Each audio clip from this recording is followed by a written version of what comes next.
Hello বন্ধুরা, তোমরা কেমন আছো?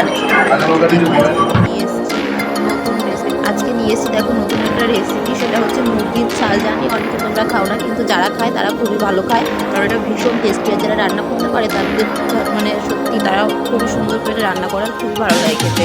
সবাই এটা রান্না করতে পারো না, তাই জন্য দিয়ে নাচ করতে লাভ নেই, ভালো হয় খেতে। এবার দেখো আমি যেরকম করে রান্না করছি বন্ধুরা, ভিডিওটা করছিলাম তার জন্য।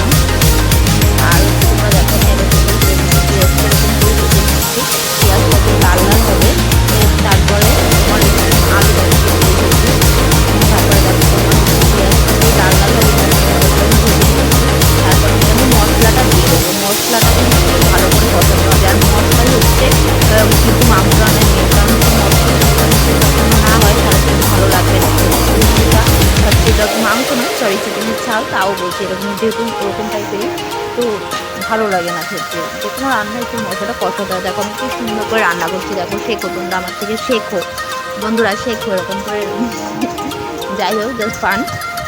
ভালো করে কষাচ্ছি আমি। দেখো অনেকক্ষণ ধরে কিন্তু বন্ধুরা কষাতে হবে। আর তার মাঝখানে দেখো একটা ছোট্ট একটা গল্প বলি। জানি আমি সেরকম কোনো রান্না পারি না, বাট তাও তোমাদের সাথে শেয়ার করছি। কী বলো তো, সব কিছুই শেখা উচিত, তাই না? কখন মানুষ কীরকম পরিস্থিতির মধ্যে দিয়ে যায় সেটা তো বলা যায় না, না? তাই জন্য আমি মনে করি ধরো মানুষ সবাইকে পরিবারে মেয়েদের রান্না শেখা উচিত। আমি মনে করি শুধু মেয়েদের নয়, ছেলেদের রান্না করার করে শেখা উচিত। কোনো ছেলে যদি একা থাকে তাহলে কিছু রাখিয়ে থাকবে না, কেউ বোঝে না, বোঝায় না কাউকে।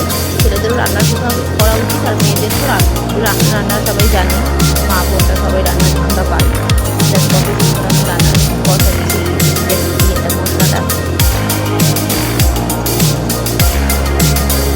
দেখো আমি এটা দিয়ে দিয়েছিলাম, ঝালটা দেখো কত সুন্দর এটা দেখতে কালার এসেছে। এরপর কিন্তু বন্ধুরা আমি একটা পাত্রে গরম জল রেখে দেবো। কারণ বলো তো, ওই মাংসের সময় কাঁচা জলটা দিলে খুব ভালো লাগে না, টেস্টটা পুরো নষ্ট হয়ে যায়। কিন্তু বন্ধুরা জলটা আমি দিইনি, এটা হচ্ছে তোমার যে চিকেনের যে মুরগির ছালের যে জলটা, এটা কিন্তু সেটা তেলটা বেরিয়েছে। তেলটাই দেখো কতক্ষণ ধরে বন্ধুরা আমি যে কষিয়েছি, এটা সেটা শুধুমাত্র আমি জানি। দেখো প্রায় আমার কমপ্লিট হয়ে গেছে। Thanks for watching. আর দেখো লাস্টে কেমন দেখতে হচ্ছে এটা।